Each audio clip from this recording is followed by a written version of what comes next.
Have you ever wondered why children lose motivation to do schoolwork or learning despite being really bright and capable? Why so many students do that? Have you wondered sometimes if the really rigid structure and maybe excessive focus on grades is actually stifling your child's potential rather than helping it? Somewhere your intuition said that to you. Have you sometimes wondered that hey, maybe they'll get their marks, but how do I make them really love learning and learn for like a long time, be really prepared to learn for the real world? How do you do that? How do you motivate them to do that? If these are questions that are on your mind, this video is going to talk about how motivation really works.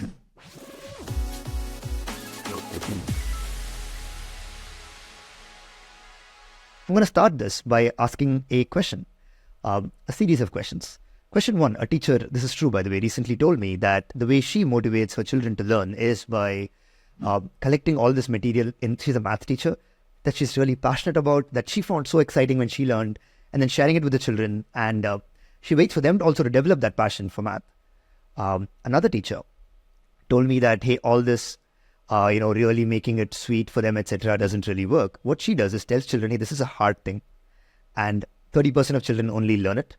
And if you put really, really strong effort, you can be in that 30%. Otherwise, you'll be in the other 70% who's not going to learn it. That's case two. Case three teacher tells me, hey, she really believes in like gamifying the classroom. What he does is make it so that there are lots of rewards. Constantly, every problem that's solved, he's throwing a chocolate. Every problem that's gotten right, he's rewarding them. And that way he's made his entire class feel like a game. And that's how children are learning well. Now I want you to pause. Use your intuition to see which of these teachers' strategies to motivate their children is most likely to work or will work. Did you spend some time thinking? Now the answer, it turns out, if you watch my videos a lot, you know that none of them actually work. 70% of the kids in all the three cases will not be motivated. But why? That's because we don't really understand how motivation works, particularly for a difficult thing like learning. We keep assuming learning is fun and easy. It's like eating an ice cream. No, it's not. So given that learning is a hard but worthwhile thing to do that satisfies you, when you don't understand how motivation works for this, you end up creating a very unmotivating environment for children. And most traditional systems, 70% of the students in traditional systems are not motivated, which means they might be stifled compared to their potential.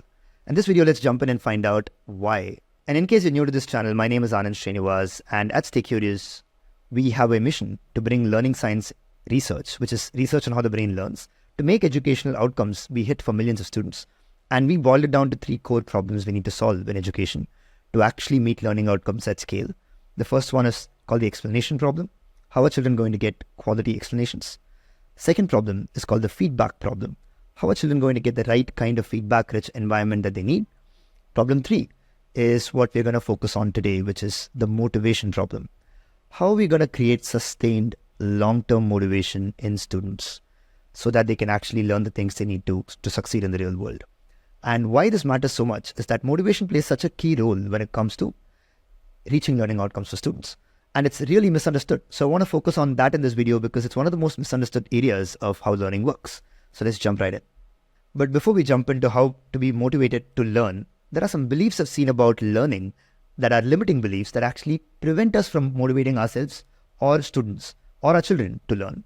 The first of that is this common thing you'd have heard that learning is easy and fun and it's so exciting to do it, and you should be able to do it for a long time. It's so energizing. And the reality is actually learning is hard but satisfying. It's not easy and fun. Anybody who's tried to learn deeply and actively knows that you can only sustain it for a few hours. You feel like you lifted heavy weights in the gym. Why is this relevant to motivation?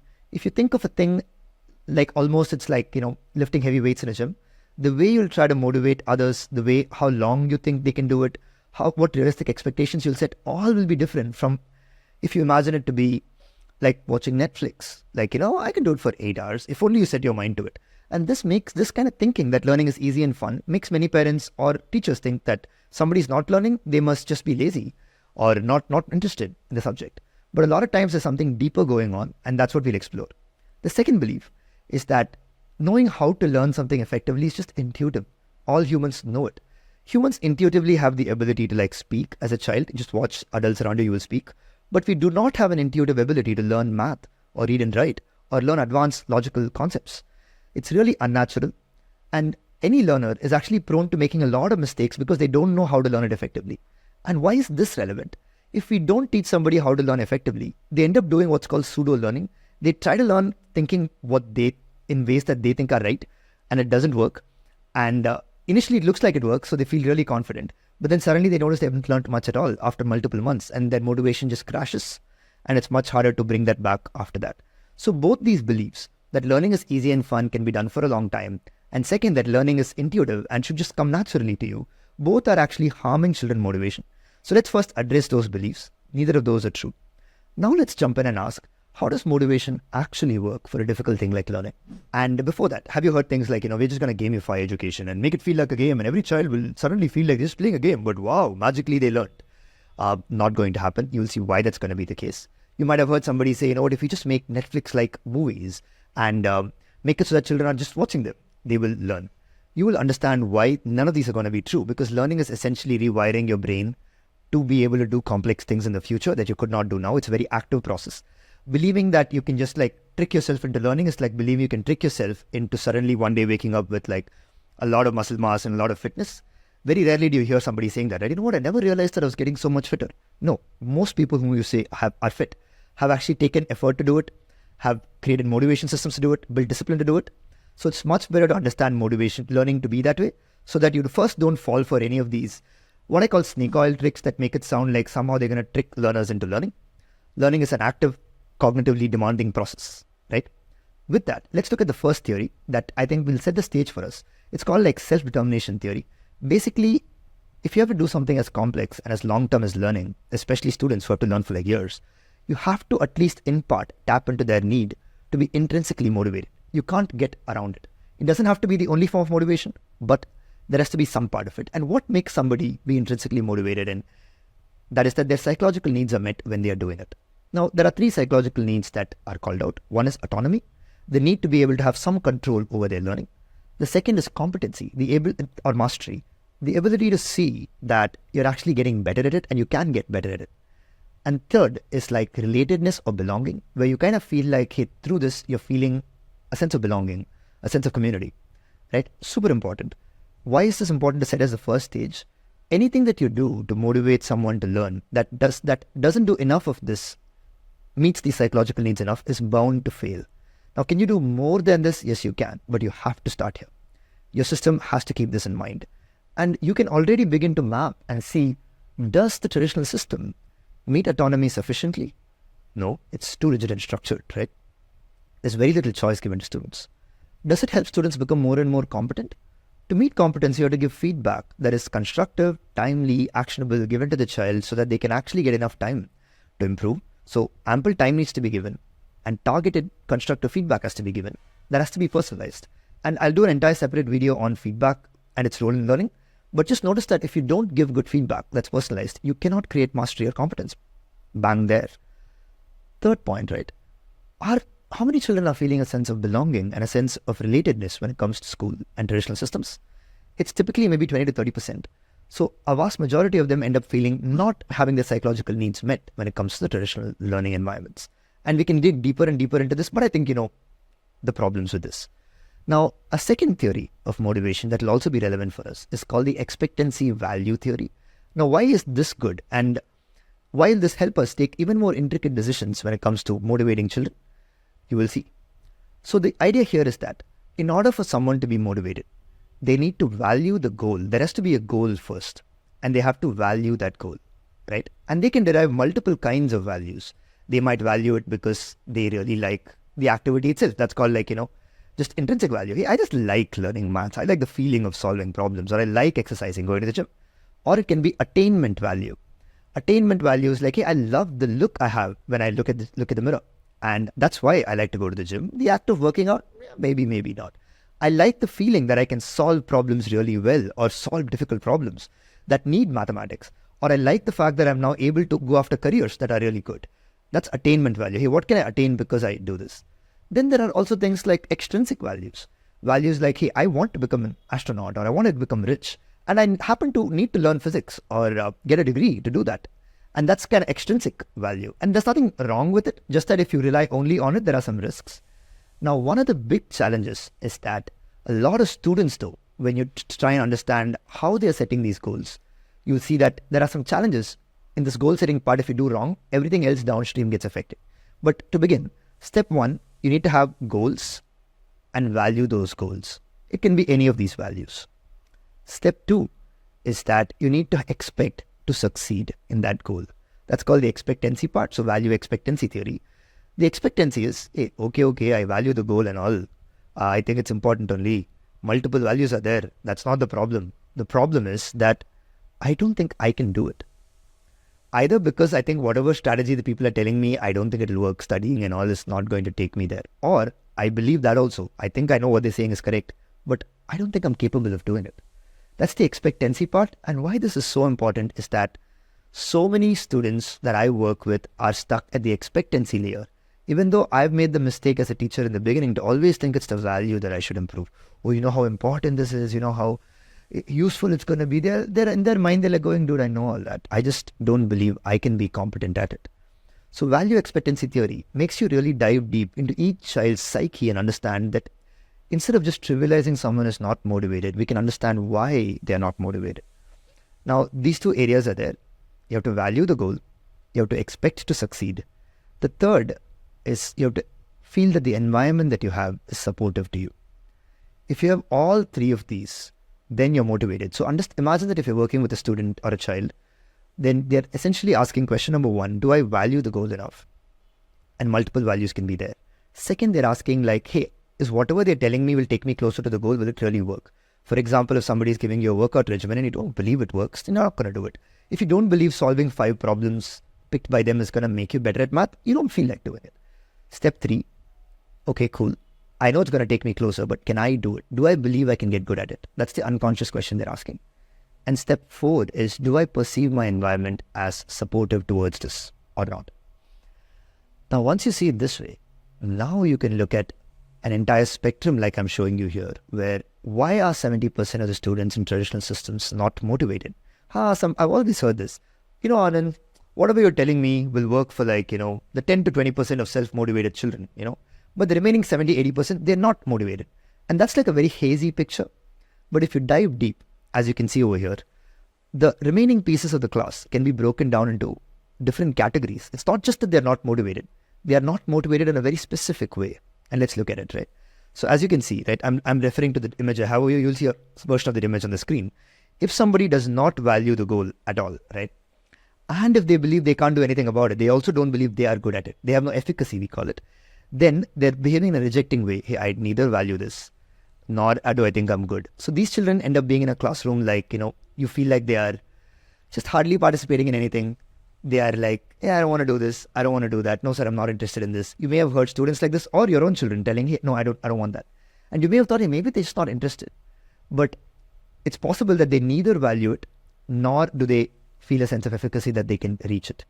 But if they don't value it, but they actually believe that they can do it, they're not having low self-confidence issues, then you'll see that they're behaving in an evading way. They're like, just trying to escape these assignments. They'll do just the minimum required and then just move on. So depending on what behavior you see, you can actually diagnose which of these 3 ingredients, levers, might we be missing. And why is this important? You can go to a child and preach all you need about value, right? But if that's not where the problem is, then nothing's going to matter. As you can see, right, even if they value the goal and if they kind of have self-efficacy, right, but if they perceive the environment to be like not supportive to them, they don't really think they're going to get the kind of help and support if they do get stuck. They behave in what's called like a defiant way. I've had times in my schooling when I was pretty defiant. I felt I kind of understood the value of these subjects and I really liked them. I also thought I'm probably capable of like learning them.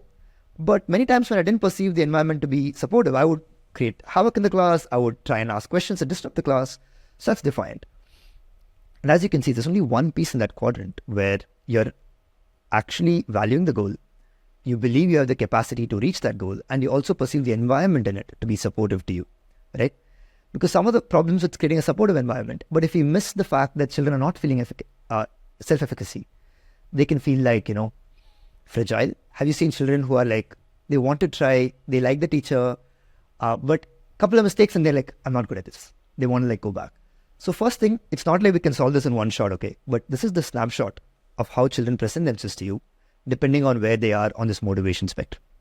Now from here, we can start acting in ways that slowly move all these children depending on where they are in a personalized way with feedback, with the kind of environment we create towards being motivated. And big question, right? Are the people in these other squares doomed to be where they are? No, because value can be improved by various things I'll discuss. Expectancy, self-confidence or belief in the things can be improved. And third, of course, the environment support can be improved.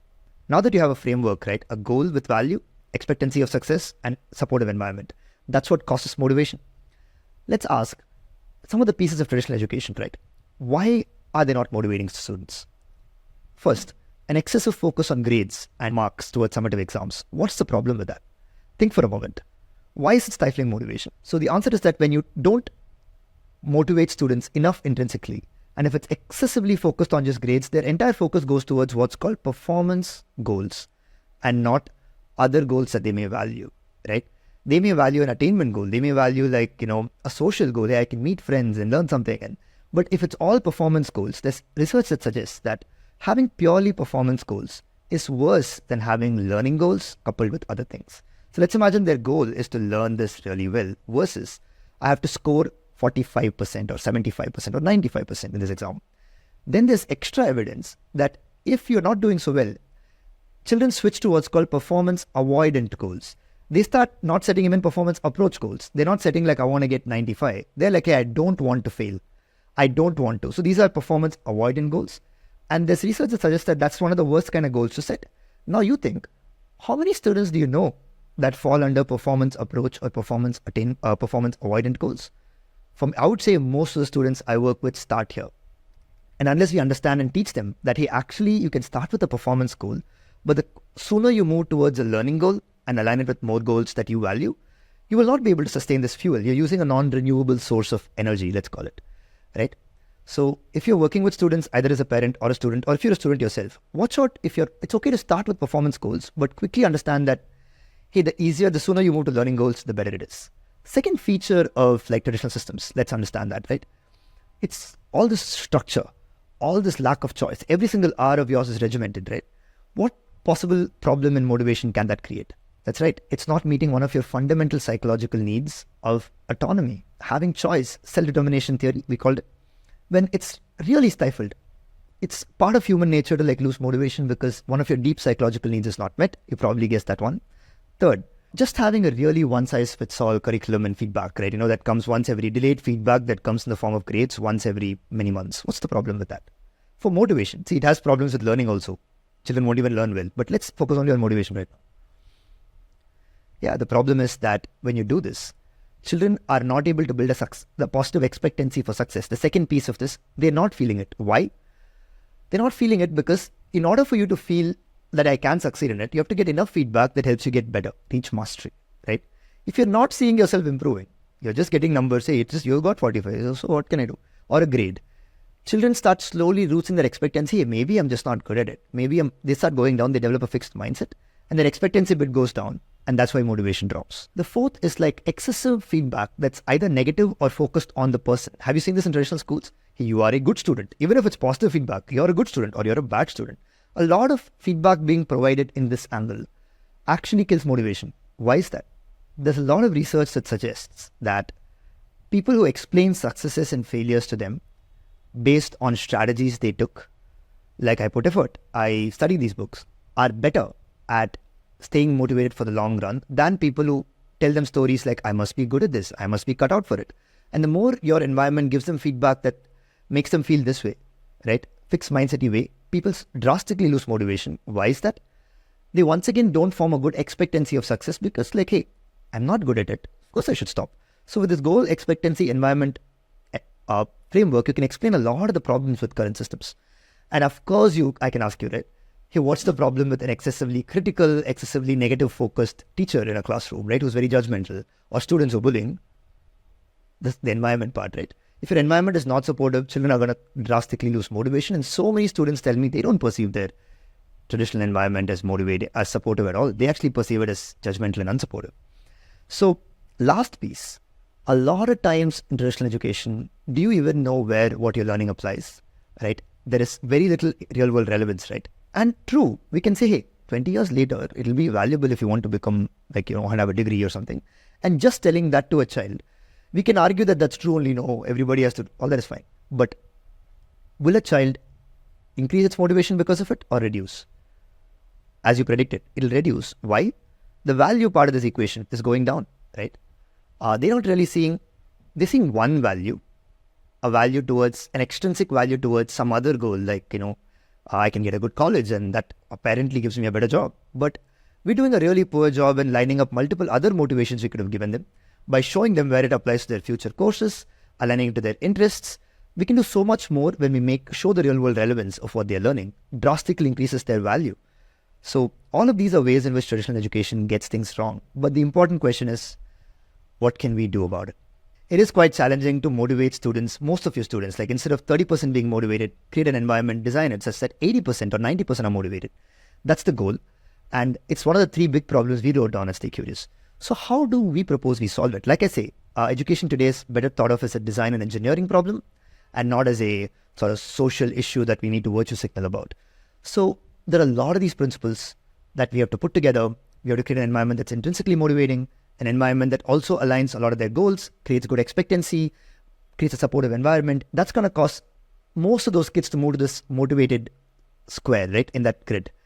How do you do it? I'm going to tell you what I've learned from doing this for about 10 years. I've iterated on it a lot. I've made some mistakes that I make fun of today. Like I thought gamification will be so amazing. I thought if I use AI to give feedback, I'll solve everything. But today I've learned that the design needs to put together a lot of the pieces children need in an elegant way. And we have arrived at Stay Curious, like 3 core trio of design features that you need to do. And I'm saying this because I want anybody designing this to keep this in mind. The first big piece is make all of your learning around authentic real-world tasks, real-world projects. Now, this hits multiple pieces of all the things we discussed. If you pause and think, right, it's a very elegant way to hit multiple of these. First, the relevance to the real world becomes clearer. Second, the relevance to future courses becomes clearer. The higher order things you're learning, making that clearer, research suggests, makes children more motivated. You're not just learning this, you're learning how to communicate better. You're learning how to solve problems deeper. You're learning how to be more creative. These higher order things that are going to be relevant for your professional life is much easier to call out when you have a real world project that organizes all of this. Now, much easier to see where things are applied later, like you're teaching to the problem and not just like a tool like Elon talks about it. When teaching a course, you have to explain to kids why it's important. And then you want to teach to the problem instead of teaching the tools. So what I mean by that is, if you said, here's a car engine, we're gonna try to understand how this car engine works. We're gonna take it apart.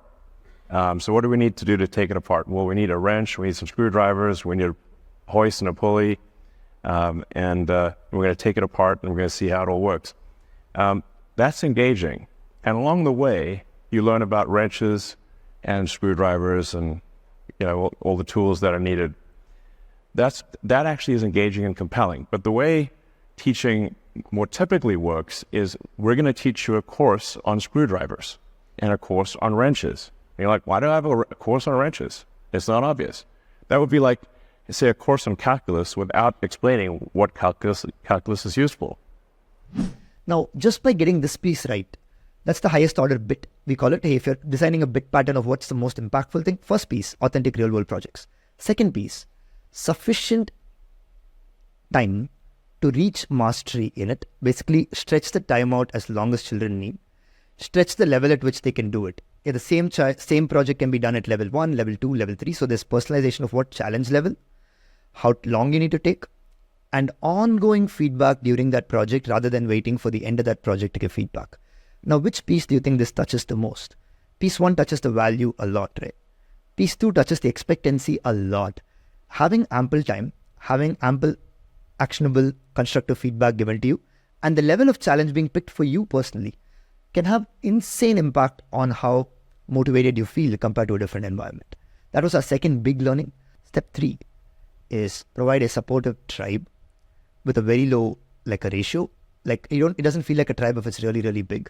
What this does, like having just 8 people work together as a team with a coach, makes you feel like you belong somewhere. That hits the relatedness of the intrinsic motivation, as you might notice, but also hits the goal that your environment is perceived as supportive, because all of you here are going to help each other succeed.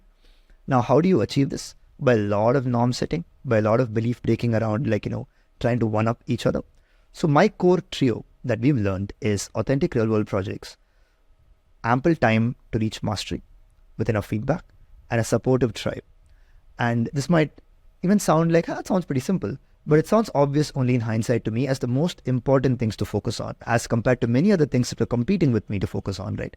Maybe I should just focus on making my explanations even better, come up with even better examples. I was so video focused in the early days of my career as an educator that today I feel like I wasn't really understanding what's the real problem with education. Now, get this core trio right. What else can you get right? There are some important pieces. One of them is the bit that I mentioned, which is a passionate and enthusiastic educator who talks about and explains those areas well is underrated. No matter all the other values we increase, just looking at somebody else being kind of weirdly excited about a thing is infectious. Children start valuing it because like, hey, maybe there is something out here. And the way we design it at Stay Curious is that I just try to have most of us who've spent a lot of time with the subject instruct children. The second is a big piece that I mentioned, right? Assuming children automatically know how to learn actually is bad for their learning. So explicitly teaching them what stories you tell when you're succeeding or failing matters for your learning, and how to approach each subject individually, how to learn math actually, how to learn English. It being taught explicitly is a big piece, and this actually improves which piece of their motivation, the expectancy piece of their motivation. That's another piece that we've designed into the system. And why I mentioned this is that putting all this together has been challenging, but once you get the core trio right, in that order, the rest are easier to sprinkle. It's like you're a chef sprinkling these dishes.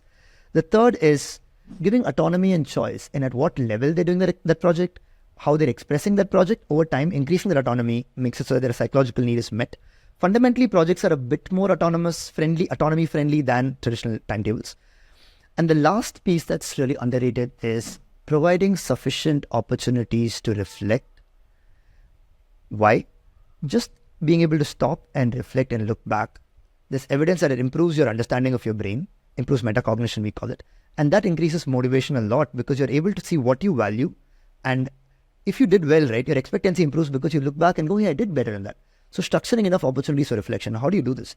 So in our system, the way we've designed it is that you have a sprint model where children work in like 2-week sprints. And at the end of every sprint, you're reflecting on what happened.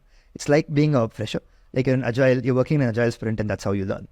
Now, through all of this, I hope I have convinced you that one, understanding how motivation works for a difficult thing like learning will make you avoid traps that are very common, like let me just gamify, let me just push them according to my values. I'll talk about the don'ts that I want you to do.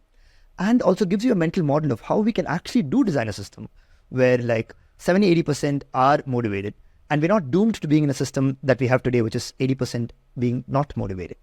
So some of the question you might have is, hey, what are some good proper do's and don'ts that I can infer from this?